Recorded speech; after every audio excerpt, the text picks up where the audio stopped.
Deixaram ligado, né? No mudo, né? Muito bem, Breno. Então, pessoal, boa noite. A gente teve aí um período, né, conturbado com as provas, né, finalização da etapa, e também a gente teve aquele problema de conexão, né, aquele dia da chuva e tal, e a gente precisa de retomar. Boa noite, boa noite. A gente precisa de retomar, né, com força nesse momento aí.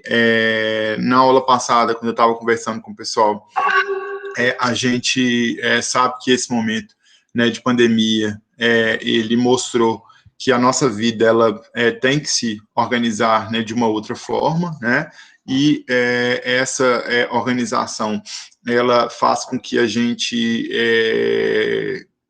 tenha decisões, né, de modo diferente. A gente tem percebido mudanças na nossa vida, né, no dia a dia, e a gente está num movimento aí, né, de aguardar, né, como que as coisas estão sendo mostradas, porque a gente tem um fenômeno no momento, né, nas cidades, né, que altera um pouco essa visão da pandemia, né? Quem sabe qual o fenômeno que está acontecendo nas cidades nesse momento, que altera um pouco a forma como os governantes veem a pandemia? Política. A política, né? Então, a política, ela está mostrando para a gente de uma forma diferente, né, do que é a realidade, a maneira como a pandemia, né, está se mostrando. O que eu estou querendo dizer com isso? Porque depois que esse movimento passar, né, depois de 15 de novembro, é que a gente vai saber, na realidade, né, como que a contaminação se mostrou, né, qual é o progresso que se vê, de que forma que se percebe a questão, né, até do avanço na produção da vacina mesmo, né? Então, essas coisas vão ficar muito claras para a gente a partir do dia 15, né, de novembro. Nesse momento onde que a gente vive, a gente está com uma perspectiva de abertura, né, de não só das instituições escolares, né, mas gradativamente da sociedade em si, né, das repartições públicas. Então, a gente vê isso numa progressão de abertura, né? E a gente percebe que, com o avançar disso, a gente vai, né, conseguir ter, né, as atividades presenciais, né? Então, a gente está bem otimista com isso, né? Para 2021, né? Então, a gente, nesse momento, a gente vai terminar as atividades, né, remotas, a gente está bem otimista para isso. E aí, alguém quer me fazer alguma pergunta, está com alguma dúvida em alguma coisa? De forma geral, quer esclarecer? Beleza. Então, com relação à disciplina de adaptada, né, a gente trabalhou no início, né, com conceitos e os espaços onde que a deficiência se apresenta, e agora a gente vai entrar no momento de falar mais das práticas, né, e tentar trazer um pouco da relação entre atividades e o planejamento nosso, né, como profissional. Eu vou iniciar os slides aqui. Só um minuto, por favor.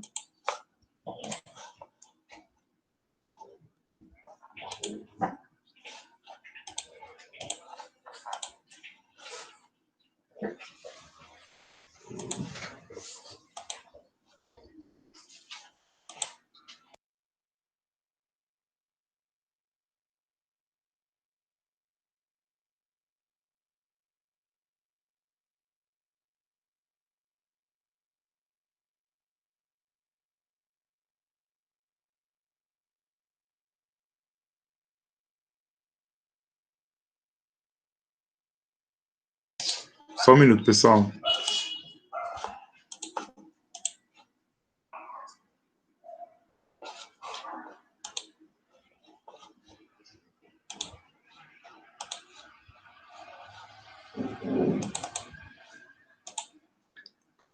Alguém fala, por favor, se está aparecendo, gente?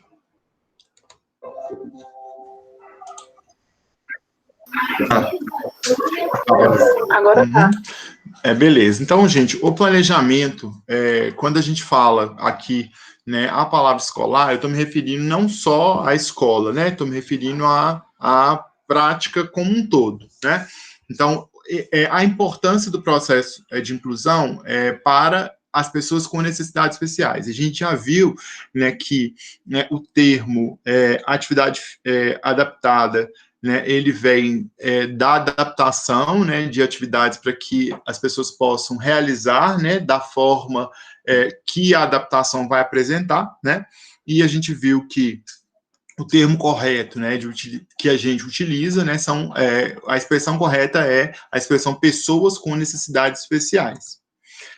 Aqui, a questão da inclusão dessas pessoas, né, nos espaços, elas começaram a difundir, né, a partir da década de 80, né, porque eu já falei isso em outras aulas, né, a invisibilidade, né, da deficiência é algo que está dentro da nossa sociedade, né? Então, perceber o deficiente como alguém invisível é algo que faz parte do modo de conduta da sociedade brasileira, né? Por que eu estou dizendo? Porque pensa-se que esse indivíduo, né, ele não tem uma relação normalizante de acordo com o dia a dia das outras pessoas, né? Então, a situação de dependência é algo que educativamente era desenvolvido, né? Então, não se pensava na autonomia desse indivíduo, né? Então, se pensa sempre no acompanhamento, na dependência desse indivíduo, né? E não na questão do acompanhamento. Só uma dúvida, pessoal. Minha imagem está aparecendo? Não, sua Não, câmera da tá sua fechada. câmera não. Agora aparece, né? Agora sim, Slide aparece, ok? E aí eu apareço também na câmera, né? também. Certo, beleza. Então, essa situação de invisibilidade, né, ela era comum na educação brasileira, né? E como ela era comum na educação brasileira, ela é comum também nos outros espaços. Então, a partir da década de 80, nas escolas, começou a se trabalhar numa perspectiva inclusiva. E a partir daí, em outros locais também, e espaços foram sendo transformados para que, né, a pessoa com a deficiência pudesse ter acesso.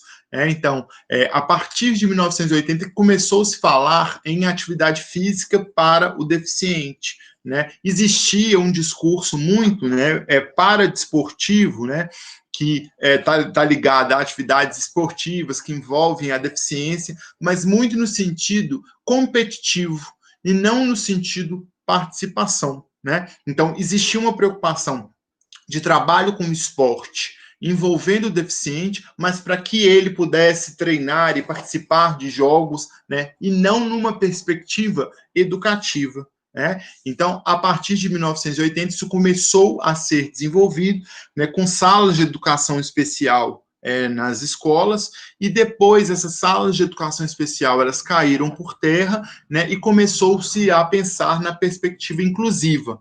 Né? A perspectiva inclusiva é entender que a pessoa com deficiência tem que estudar numa sala regular. Né? Por quê, gente? Qual que é a premissa principal disso?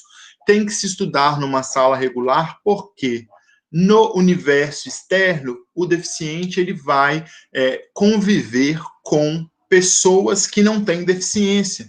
Então, como que o trabalho dele vai ser só individualizado? O trabalho dele tem que se dar no coletivo, tem que se dar também com pessoas que não têm deficiência. Não tenham receio, pessoal, de falar a palavra deficiente. Nós podemos utilizar a palavra deficiente no nosso cotidiano. Essa palavra, como eu já disse na primeira etapa, ela foi muito banalizada, né, porque o ser deficiente está ligado a ter, né, uma disfunção, uma incapacidade funcional. E às vezes, né, a gente fica com medo, achando que vai ser um peso muito forte utilizar, mas não tem outra palavra. A gente trata, né, como deficiente, como pessoa com deficiência, pessoa com necessidade educacional especial. É claro, gente, que eu não vou falar assim, né? Não vou chegar quem é deficiente para cá, quem não é deficiente para lá. né? Eu vou tratar as pessoas pelo nome, né? Eu não vou usar. Mas a classificação, né, quando eu estiver me referindo, quando eu estiver escrevendo um planejamento, quando eu estiver escrevendo um relatório, né, eu estou lidando com um deficiente, eu estou lidando com pessoas com deficiência, tá? Então, porque quando a gente começa, gente, a ter muito dedo, né, para lidar com essas coisas, a gente não reconhece o potencial que as pessoas têm, né? Então, hoje, por exemplo, eu sou considerado uma pessoa com deficiência devido à minha mobilidade, né? Então, em função da estrutura que eu tenho, né? Então, eu tenho uma estrutura no joelho e uma estrutura no pé, né? Então, isso me faz menor que outras pessoas? Não, isso a deficiência ela faz parte de mim, né? Então a deficiência ela faz parte do indivíduo. Só que muitas vezes, galera, a família, né, ela não permite e ela não faz com que essa pessoa se sinta forte com a questão dela, e sim que ela se sinta super protegida, né? Então existe uma super proteção da criança com deficiência por parte da família. Então, esse trabalho com a família, para a família dar autonomia, é muito importante, né? Quem aqui, alguém aqui já conviveu com alguma criança que tem autismo na família ou próximo? Criança, gente, ninguém? Eu já. Como é que família ou é da escolinha, Lucas? Escolinha. Ah, tá, na escolinha. E aí, o que acontece? O que você acha o pai e a mãe dessa criança? Eles passam uma imagem de cansaço, de estarem perdidos, transferindo para você talvez uma responsabilidade, né, de ajudar. Não, assim, a criança ela é bem tranquila, ela é carinhosa, às vezes também estressa fácil, ela não gosta de dividir as coisas, tem uma bola só para ela. E aí você acha que a vida desses pais é fácil ou é difícil? Ah, deve ser difícil, né? Então, pois é, porque o que acontece? Lidar com uma criança, né, deficiente é algo que traz dificuldades, é algo que faz com que, né, a família conduza o processo com muita dificuldade. Então, a escola, alguém ia falar?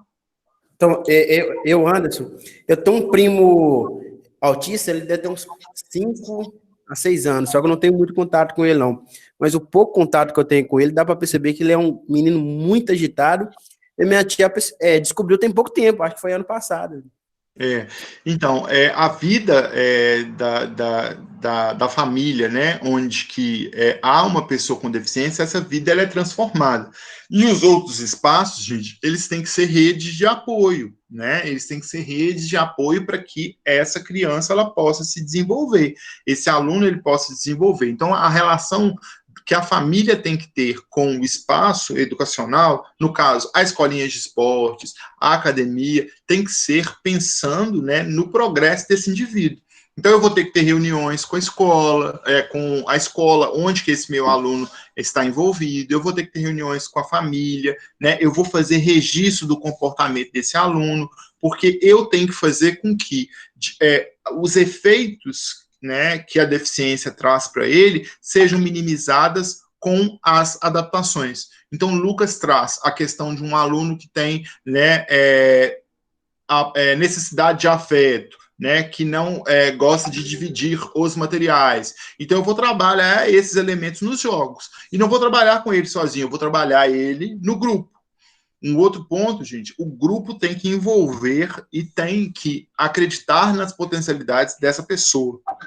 E muitas vezes, o que o grupo quer? O grupo quer estar com pessoas que não têm deficiência, que não fazem com que o jogo sofra adaptações. Então, eu tenho que trabalhar com o grupo. Não existe processo inclusivo se o grupo não está envolvido com a proposta de inclusão. Então, o Lucas tem lá um menino que tem autismo na escola.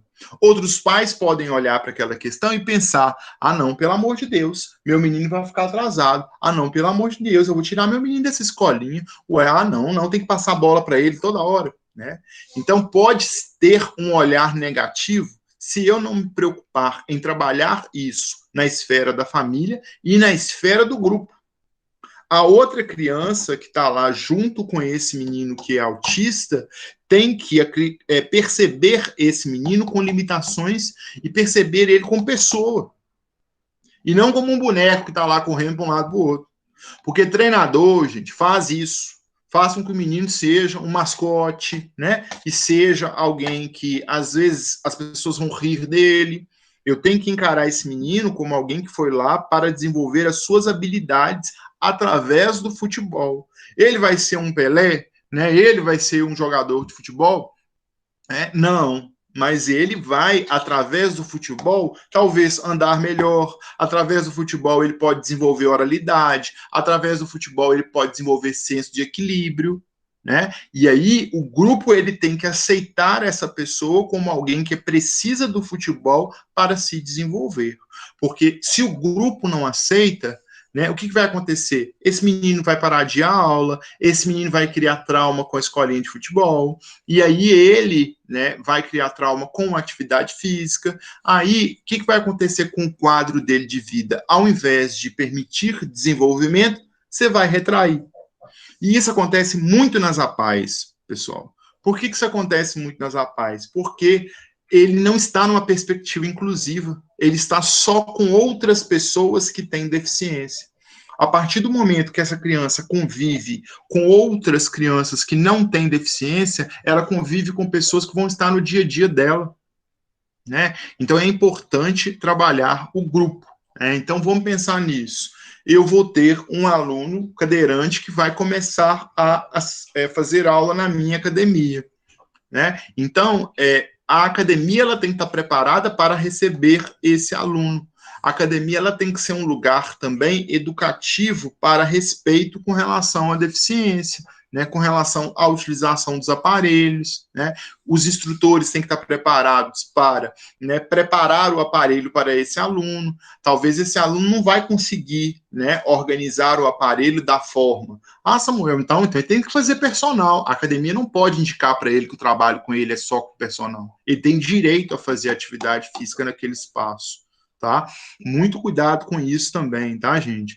Há uns 5, 6 anos atrás, eu vi um dono de academia sendo processado por isso, né? Por dizer, você precisa do atendimento individualizado, aqui a gente não tem condições de te dar, a não ser que você pague por um personal. Processo danos morais. Então, cuidado, porque é direito da pessoa com deficiência ter acesso a bens e serviços, né? Então, isso está na Constituição. Então, cuidado com a forma como você, né, conduz essa questão com a sua equipe de trabalho, né? Porque a equipe de trabalho, principalmente os estagiários, né? Então, a gente tem muitas academias aí com quem nem passou por formação, né? Então, tem muito profissional de educação física aí na região, né, que estudar que é bom na faculdade não quer não, né, mas ostenta como profissional de educação física aí. E que agem da seguinte forma, né, fazem com que seja engraçado, né, a presença dele ali, e essa pessoa começa a ser zoada, começa a ser motivo de piada, né, alguns risos vêm à tona, então muito cuidado, né, porque isso configura dolo, né, isso configura dano, né, e é processual. Continuando aqui, então,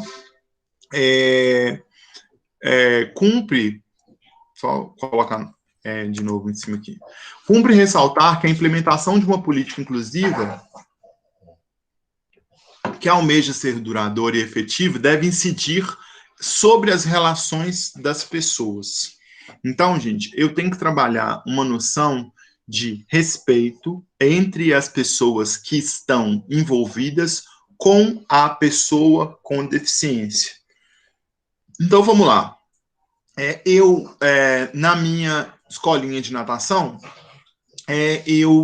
uma menina que tem síndrome de Down vai começar a fazer aula, na minha aula de natação, né? E as crianças começam a rir dessa outra criança que tem síndrome de Down.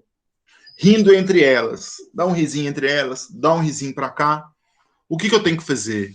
Eu tenho que parar a aula e conversar sobre isso, para que respeito possa ser algo que esteja dentro das condições da minha aula, né?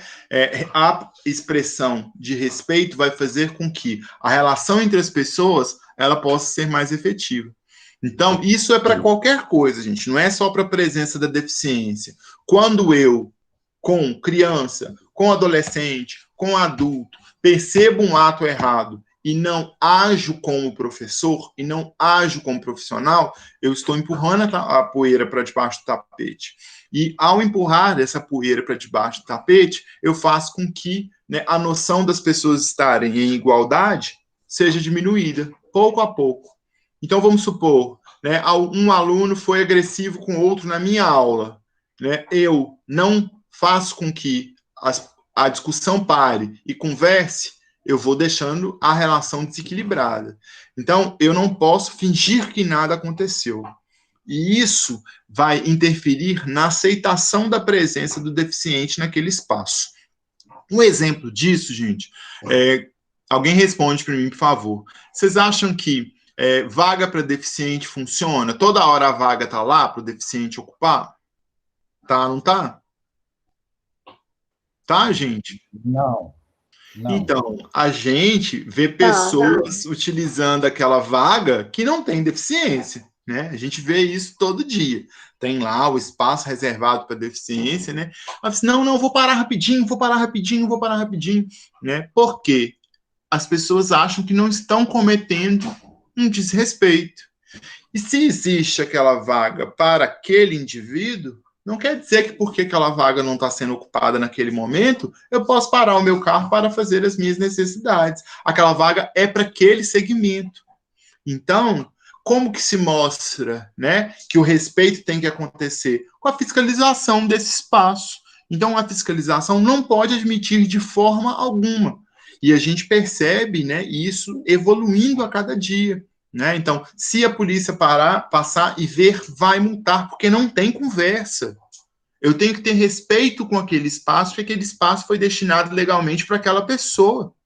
Então, não tem duas conversas sobre isso.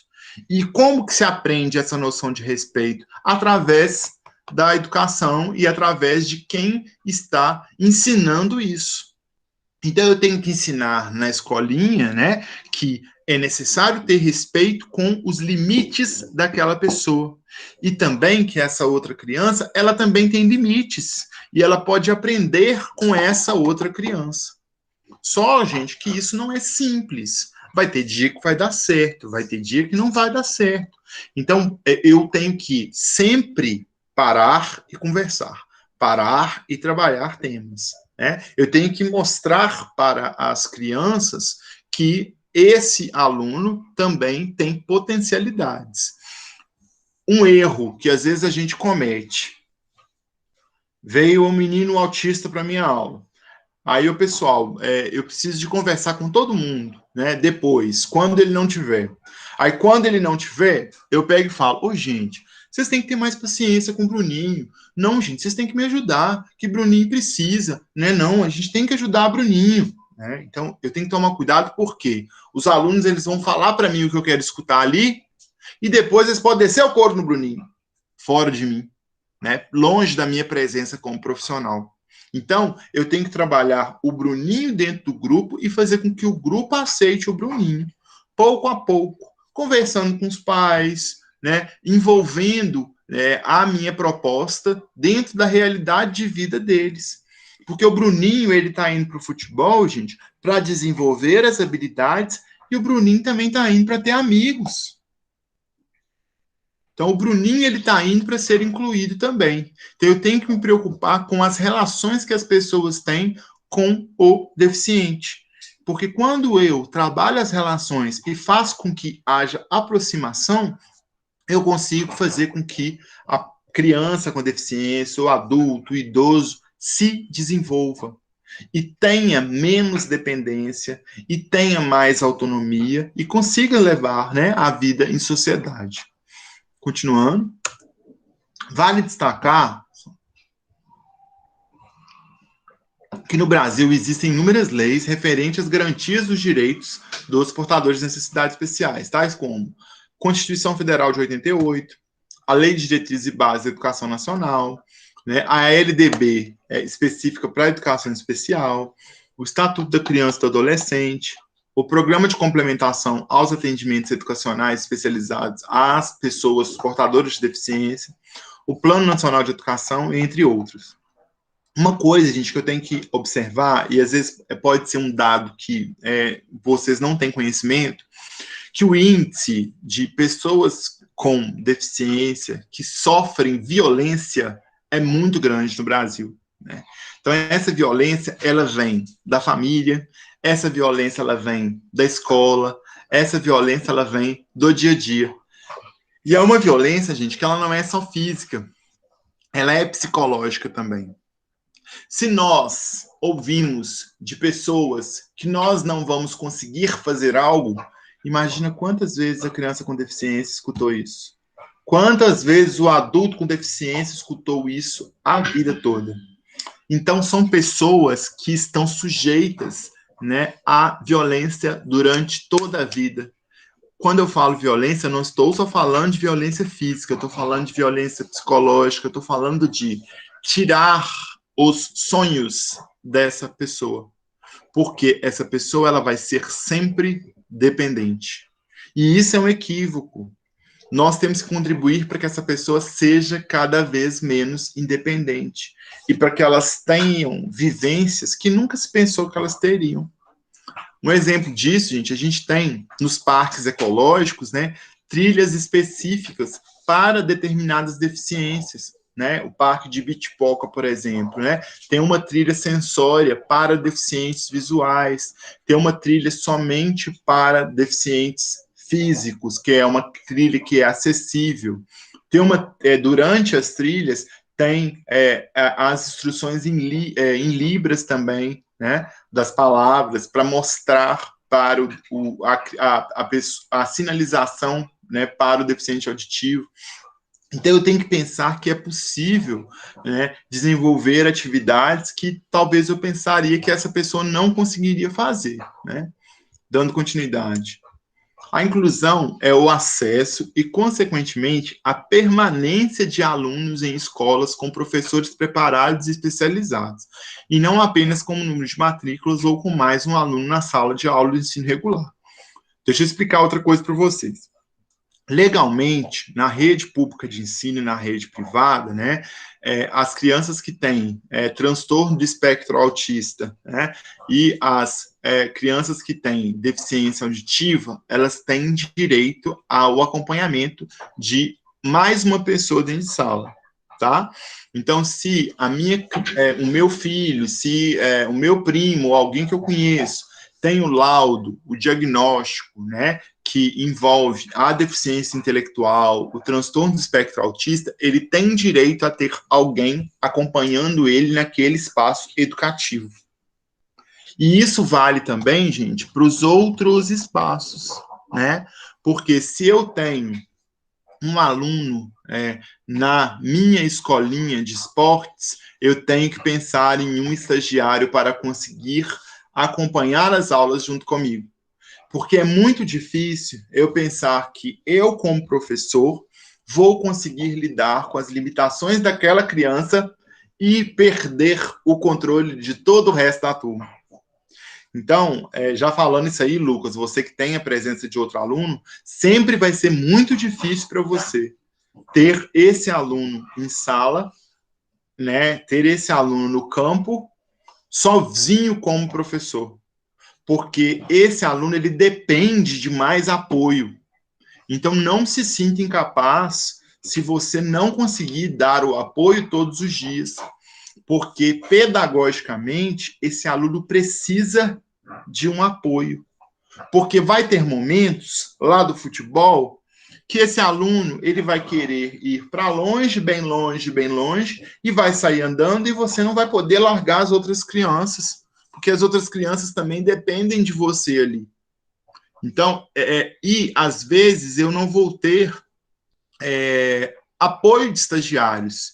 Então, o que eu faço? Eu envolvo a família. Então, a família, ela fica próxima, porque pode existir um risco também da presença desse aluno ali, né? Então, por garantia legal, todas as escolas, elas têm que disponibilizar, né, o acompanhamento. Isso aqui em Ponte Nova já é muito forte. Não sei se alguém já observou, né, tem escolas onde que o monitor ele fica dentro da sala com a criança, né? E aí, por quê, gente? Porque o tempo pedagógico da criança com deficiência é diferente do tempo pedagógico da criança que não tem deficiência, né? Então, eu não vou conseguir passar uma instrução para todo mundo de uma forma que ele compreenda na primeira vez. Pode ser que ele precise de mais uma explicação, pode ser que ele precise de alguém que esteja perto, e às vezes eu não vou conseguir controlar a turma toda. Então, por garantia legal, né, esse aluno, ele tem direito a ter, né, um outro profissional junto com ele, na escola e também em outros espaços. Só que nos outros espaços não está garantido por lei, tá, gente? Na escola está garantido por lei.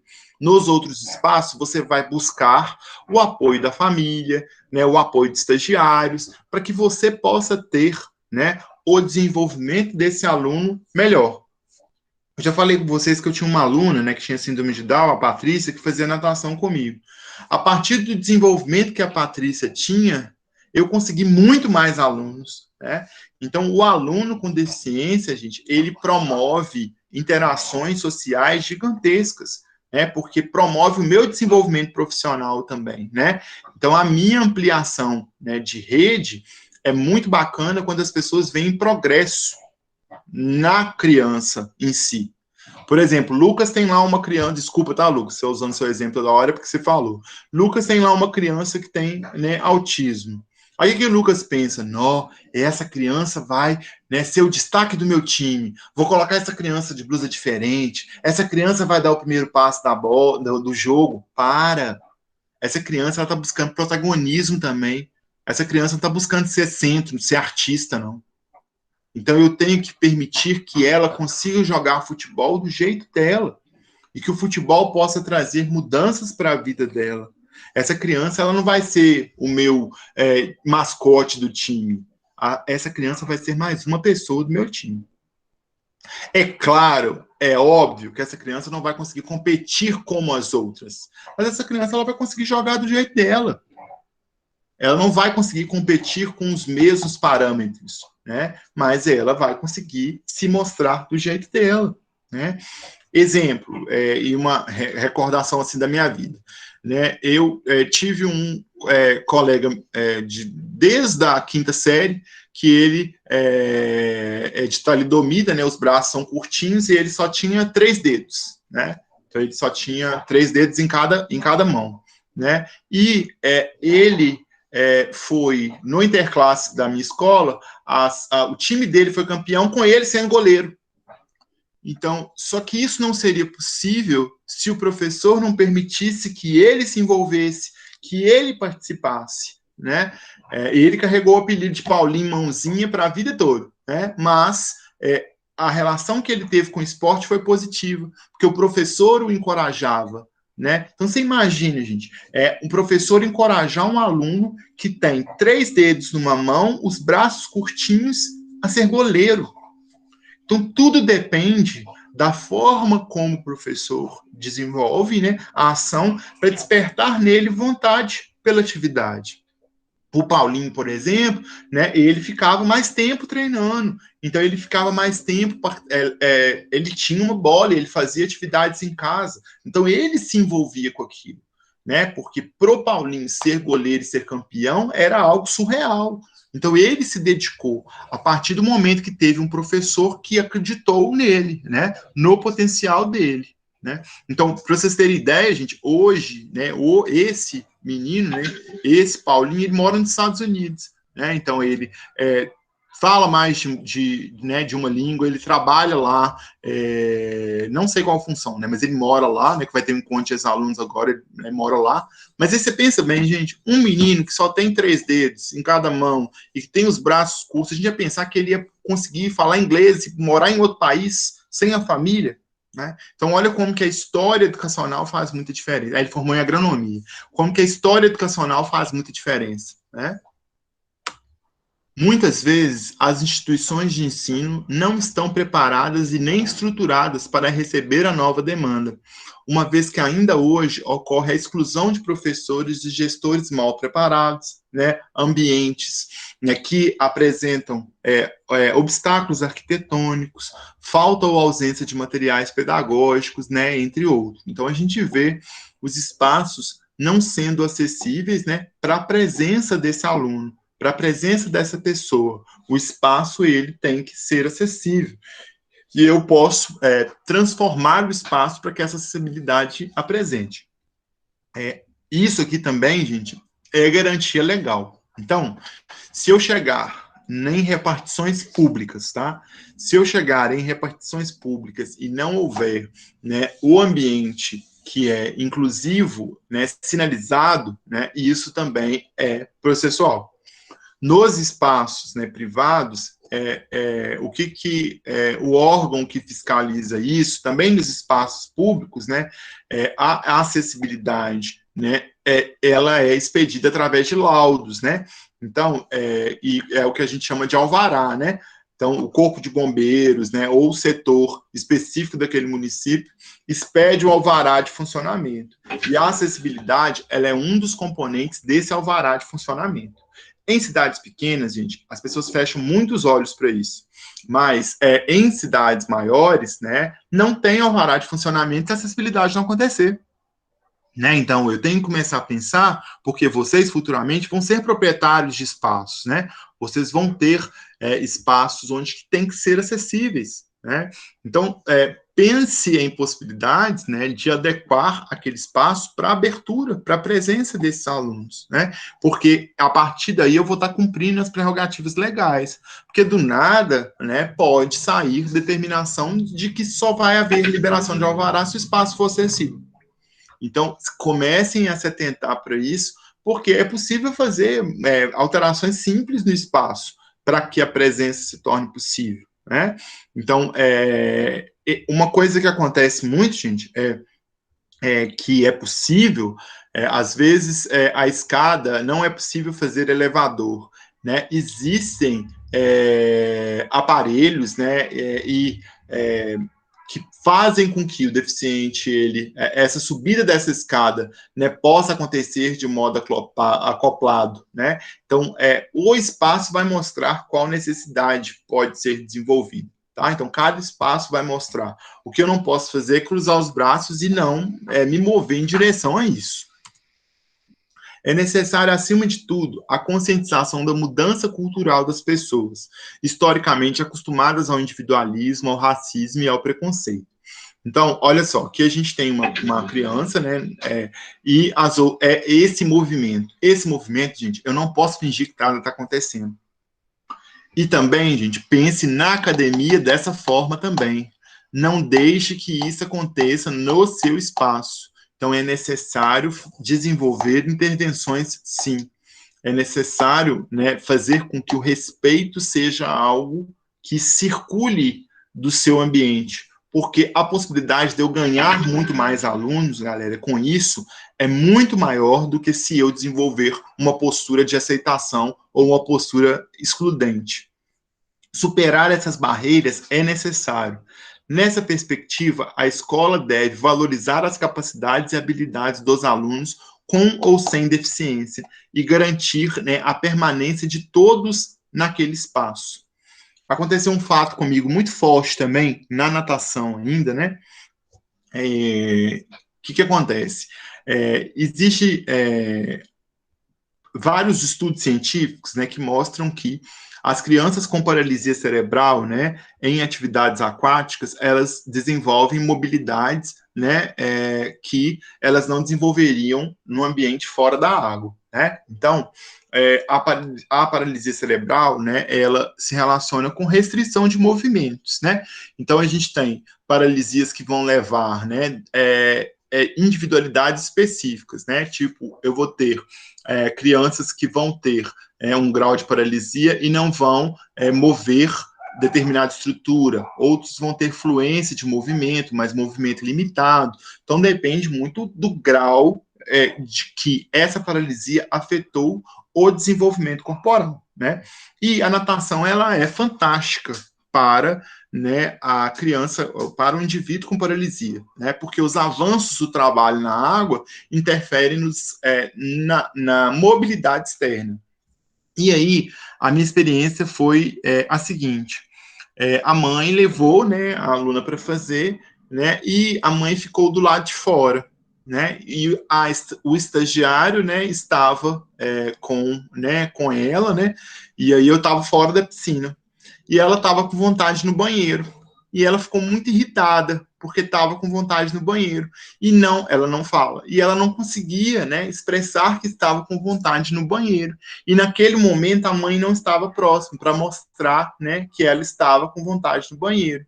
E aí o grau de irritação foi muito forte, né, o grunhido foi muito forte, e tinha muita gente no entorno, né, e ela ficou muito constrangida, e acabou fazendo xixi na piscina, né? E aí, por causa do trabalho que a gente já tinha feito com outras pessoas, as outras pessoas se sensibilizaram com ela e ninguém ficou e julgou, né, com nojo ou a presença dela naquele espaço, isso poderia acontecer de novo. Mas o grupo estava tão envolvido com ela como pessoa naquele espaço, né, que ela na outra aula ela voltou para o espaço. Porque isso poderia ser uma atitude, né, que ela não buscaria mais a natação, né, se o grupo não a respeitasse. Então, antes a gente fez um trabalho do grupo. Então, o grupo fazia atividades junto com ela, com toque, né, existiam atividades de roda, existiam atividades de música. Então, a presença dela no grupo era muito importante. Por quê, gente? Porque as pessoas, elas começam a olhar para suas dificuldades quando a gente vê a superação do outro. Por isso que é importante desenvolver essa noção de respeito. Porque eu começo a pensar, nossa, caramba, ela está fazendo natação, ela está tentando fazer natação e ela não consegue falar, ela não consegue mover do tronco para baixo. E aí eu começo a ver questões e dificuldades na minha vida, né, que eu acho que as minhas dificuldades são maiores e elas não são. Então, esse desenvolvimento dessa inclusão, ela passa por isso. Essa cena que vocês estão vendo aí no slide, né, eu, como profissional, eu tenho que parar. Eu não posso admitir que as formas de preconceito façam parte da minha aula, estejam no meu espaço de trabalho, estejam na minha escolinha, estejam na minha academia. Eu tenho que fazer com que isso não aconteça. Quantas vezes, gente, nós mesmos nos sentimos envergonhados, sentimos que aquele espaço não é pra gente, né? As pessoas olhando, a gente se sentindo mal, né? Imagina como que o deficiente se sente nessa situação. Às vezes a gente se sente até por estar com uma roupa que não é para um espaço, nossa, tá todo mundo me olhando porque eu não tô de camisa social. Nossa, imagina o que é isso no dia a dia para o deficiente, porque ele não consegue ir lá e colocar a camisa social. Ele é aquela pessoa. O braço não vai voltar. A oralidade não vai vir. Então, eu tenho que fazer com que a aceitação ela esteja potente no meu grupo. Senão a inclusão ela não vai acontecer. A educação inclusiva fundamenta-se na concepção de direitos humanos que entende igualdade e diferença como valores inseparáveis. Uma outra explicação, pessoal. Essa frase, todos somos iguais, ela é muito complicada, porque todos não são iguais. As pessoas, elas são diferentes, e elas têm que ser respeitadas na diferença. Então, cuidado, porque a gente escuta muito isso de todo mundo. Nós somos todos iguais, né? Então, uma pessoa que é branca fala, isso é ótimo, né? As pessoas adoram falar isso, né? A pessoa fala com a pessoa branca e fala com a pessoa, né, que sofreu racismo ou com a pessoa negra. Nós somos todos iguais. Não, meu irmão, nós não somos todos iguais, não. Nós somos diferentes. A história de preconceito que o negro assume desde quando nasce, você nunca vai saber o que é. Você nunca vai saber o que é isso. Você nunca vai saber o que é esse sentimento. Então, nós não somos todos iguais. Nós somos diferentes e a gente tem que se encontrar na igualdade. Nós temos que nos encontrarmos no respeito a essa diferença. Tá? Então, cuidado com essa frase. Não, você não pode fazer isso com ele, não, porque nós todos somos iguais. Não, nós não somos todos iguais. Nós somos diferentes. E nós temos que nos encontrarmos no respeito da nossa diferença. Assim, a educação inclusiva, assume espaço central no debate da sociedade contemporânea, levando educadores e gestores a repensar a escola, né, a academia, a escolinha, com ações para superar a exclusão. Então, se eu tenho uma pessoa com deficiência no meu espaço de trabalho como profissional de educação física, tem que ter reunião de planejamento. Essa pessoa ela tem que ser, o espaço e os profissionais têm que ser preparados para que essa pessoa possa se sentir bem nesse espaço. Se não tiver, gente, não vai dar certo. Vai ter alguém da equipe profissional que vai tratar essa pessoa mal, que não vai dar o seu melhor para o desenvolvimento dessa pessoa, que vai achar que essa pessoa está atrasando, que vai achar que essa pessoa está lá para complicar a vida dele. Essa mesa que vocês estão vendo aí de reunião, tem que existir um planejamento do desenvolvimento desse aluno lá. Quais ações que têm que ser desenvolvidas para que ele possa superar? Se isso não acontecer, né, o aluno vai estar lá perdendo tempo. Ele não vai evoluir. E outra, gente, às vezes os professores não acreditam que é possível evolução. Ah, não, tá bom demais. Ele tá aí só para passar o tempo. Não, tá bom demais, que aí ele vai se divertir com as outras crianças, né? Não, não tá bom demais. Eu tenho que acreditar que ele pode mais. Se eu não acredito que ele pode mais, a família não vai acreditar que ele não pode mais e ele não vai acreditar que ele não pode mais. Porque ele pode mais. Então, eu tenho que mostrar isso.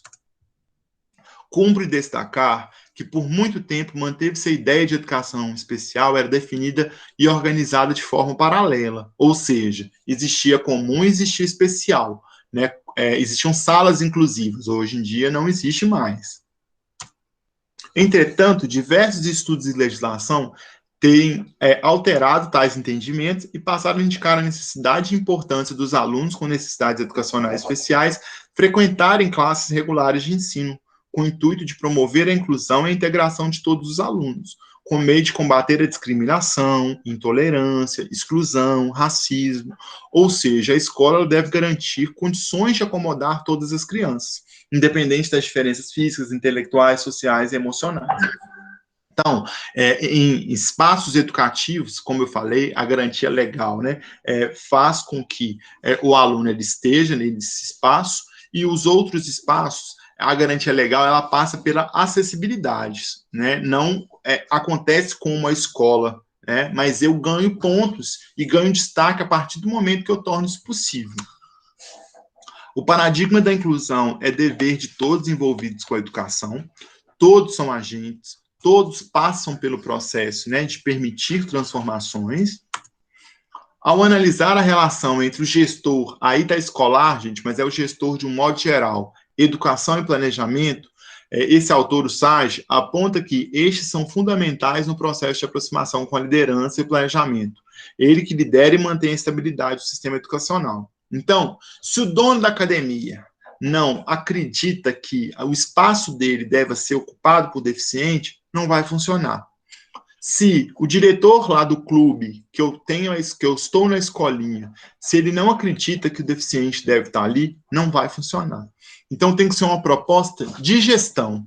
A gestão tem que entender aquele aluno como alguém da mesma forma que ele entende os outros alunos. A noção de respeito, ela tem que vir de cima também. Porque, senão, quem está gerindo, quem está coordenando, não vai fazer com que a inclusão aconteça. Como que os alunos vão respeitar a pessoa com deficiência se quem coordena não faz com que esse respeito aconteça? O primeiro passo é construir uma comunidade comunicativa que envolva o planejamento e o desenvolvimento curricular. O segundo é mobilizar a equipe escolar, a minha equipe de trabalho, para trabalhar de maneira cooperativa e compartilhar os conhecimentos. O terceiro passo é criar mecanismos de comunicação entre a escola e a comunidade. No caso aqui está falando, gente, entre a família e o meu espaço de trabalho. E o quarto é a criação de tempo para a realização de reflexão e questionamento sobre a prática desenvolvida. Essa questão de tempo é muito importante, porque talvez eu fique esperando um resultado da criança com deficiência muito comparado à criança que não tem deficiência, né? E aí eu me sinto frustrado, porque eu não consegui trazer para aquela criança o desenvolvimento que eu esperava. Então, a criação de metas tem que ser metas que aquela criança consegue desenvolver. Às vezes, né, a criança ela vai desenvolver tanto e eu não vou perceber, porque o meu padrão é que o chutar ele seja nesse ângulo, pá, pá, pá. Então, se a criança não está fazendo assim, eu acho que não está tendo desenvolvimento. Mas às vezes essa criança ela tinha um movimento assim e agora ela faz assim. Então, eu tenho que reconhecer os avanços, né? E o tempo que essa criança tem para um dia conseguir fazer isso não é o mesmo tempo que a outra criança está fazendo.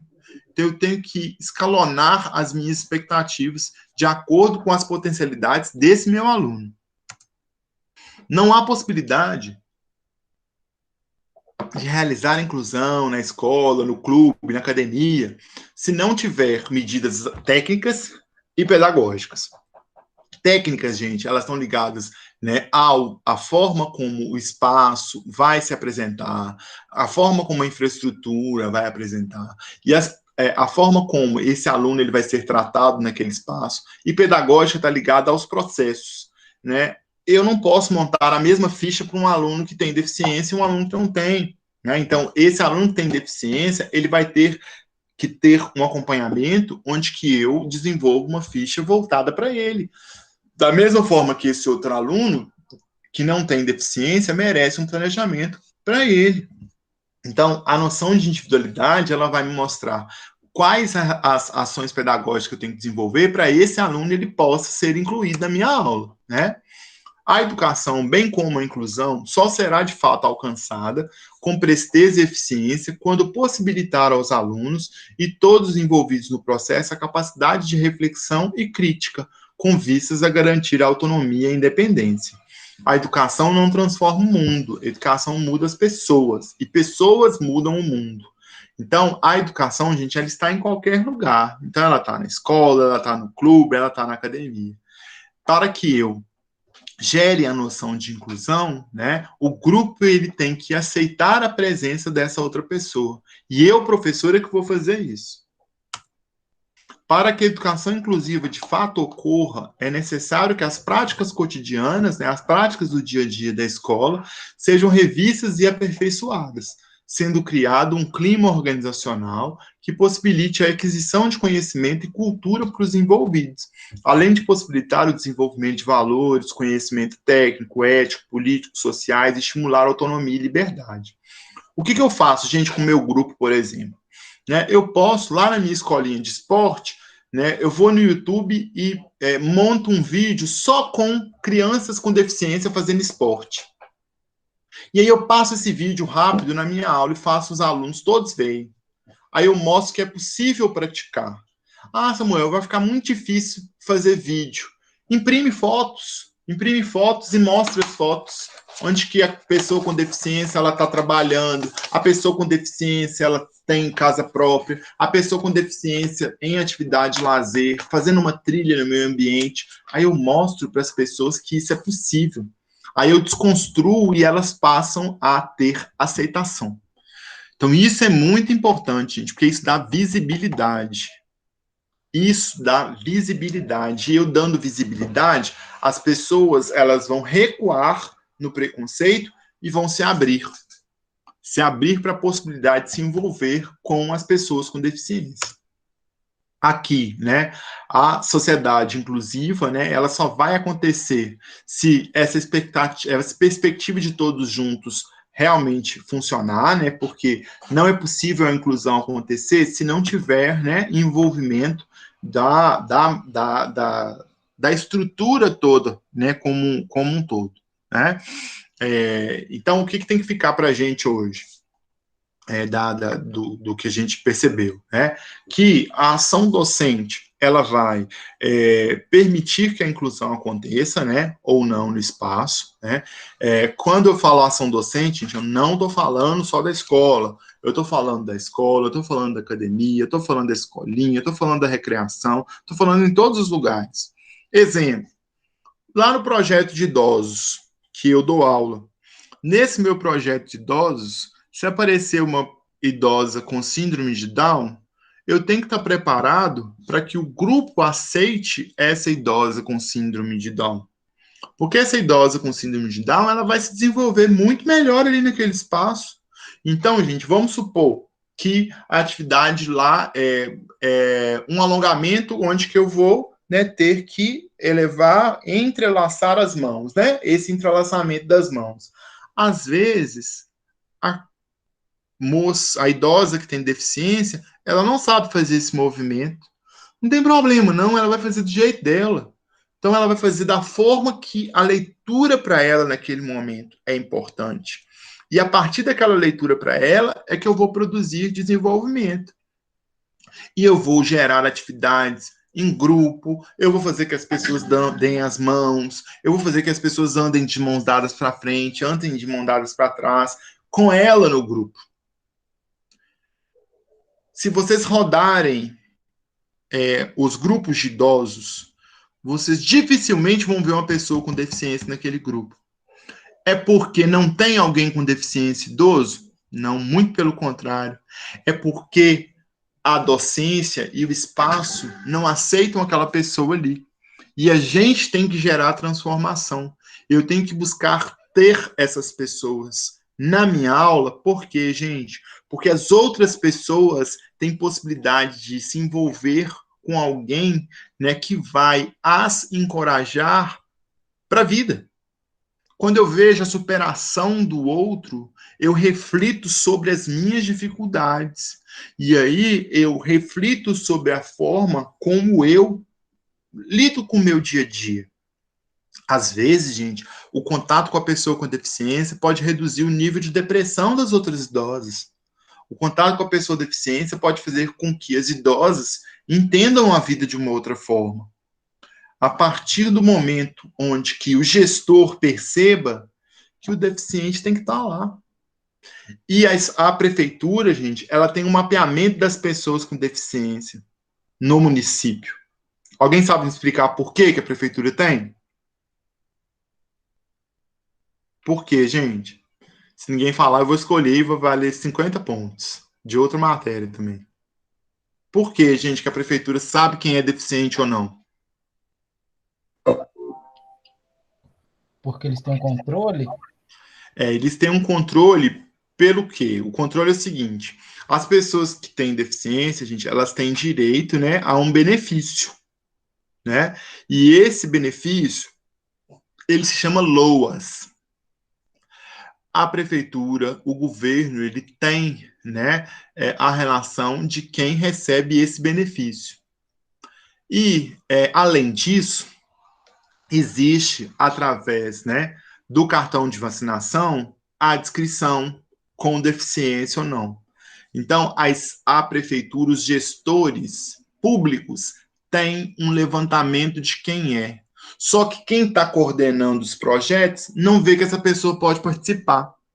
Então, é importante o gestor ver que essa pessoa pode participar.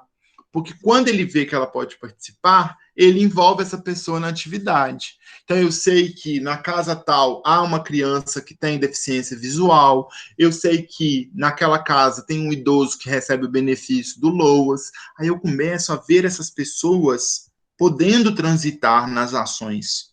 Só que, para isso, o gestor tem que ser comprometido com isso. O gestor tem que acreditar que essa pessoa com deficiência, ela deva estar dentro dos espaços. Só que muitas vezes o gestor, ele aprendeu na vida toda que o deficiente não serve para nada. Por que ele vai se preocupar com ele? Só que essas coisas elas estão mudando muito, gente, porque existe a garantia legal desses espaços atenderem, né? Então a gente tem as prefeituras correndo atrás para adequar, né, espaços para atender, né, a pessoa com deficiência. Alguém tem alguma dúvida, gente, sobre o que eu falei hoje? Quem quer acrescentar alguma coisa? Beleza. Aí, com relação na próxima aula, a gente vai ir bem direcionado agora para os tipos de deficiência e quais que seriam as minhas ações como profissional, pensando nos tipos de deficiência. Então, a gente vai falar, começando pela deficiência visual, e a gente vai tratar dos tipos de deficiência, saber quais são as nossas condutas frente, né, e qual a aplicabilidade, qual a forma que eu tenho, né, que me mostrar nesse contexto que envolve, né, a pessoa com deficiência. tá? Eu vou passar um vídeo, né, para vocês, só para a gente fechar, né, e que trata um pouco sobre isso que eu falei. Só um minutinho, por favor.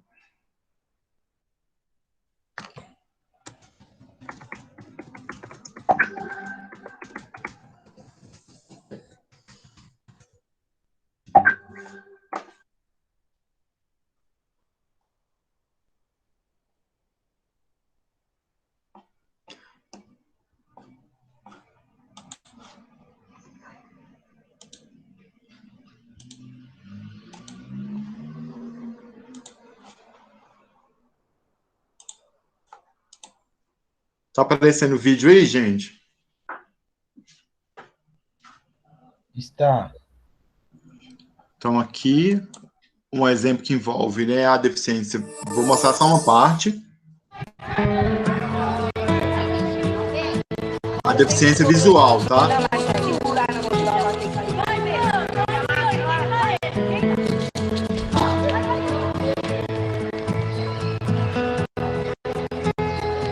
Esse jogo, gente, chama Gobol. A gente vai ver como que ele funciona.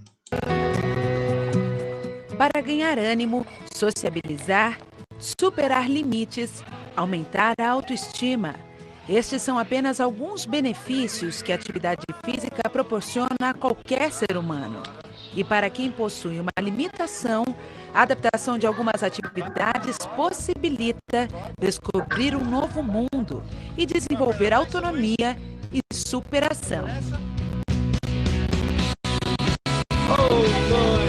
Nesse caso aqui, gente, dessa criança, o que acontece? Se eu tenho essa criança na minha aula, né, eu vou ter uma dificuldade se eu não tiver apoio. Então, é necessário pensar na estratégia, né, de apoio para que essa criança possa se desenvolver mais. Aqui um outro exemplo.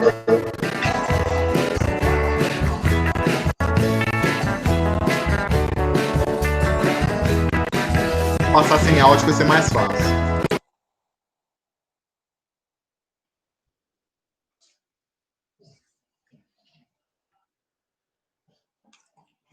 Aqui passa mais o caminho, vou passar logo para a atividade física, tá?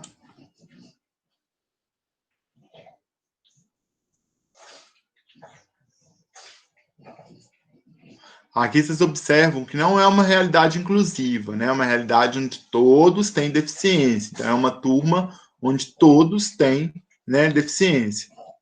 Então, é uma sequência de atividade física que envolve mesmo, né, a deficiência em si. Esse outro aqui,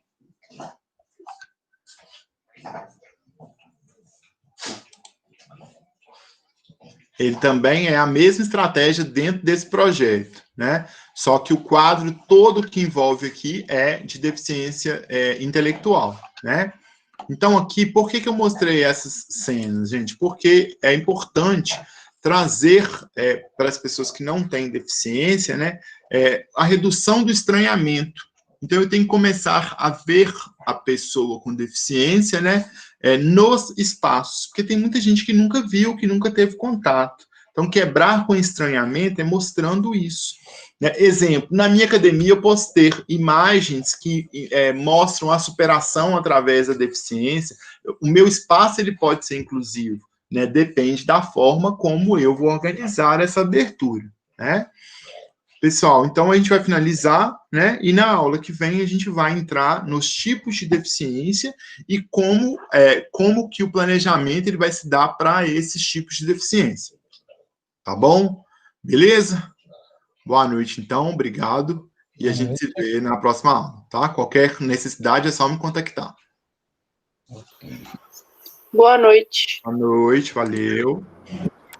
Valeu.